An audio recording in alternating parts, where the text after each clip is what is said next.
Hey there!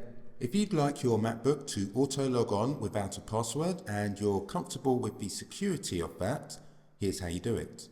Grab your cursor, go to the top left corner and click on the Apple logo and come down to System Settings.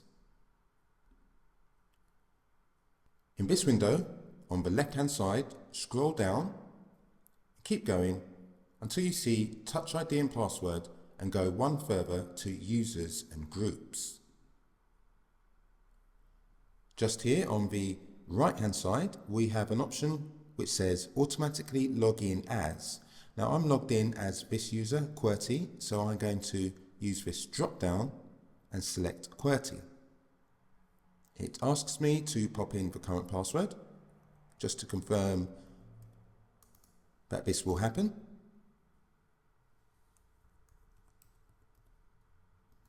Now let's do a quick reboot and see if it logs in automatically.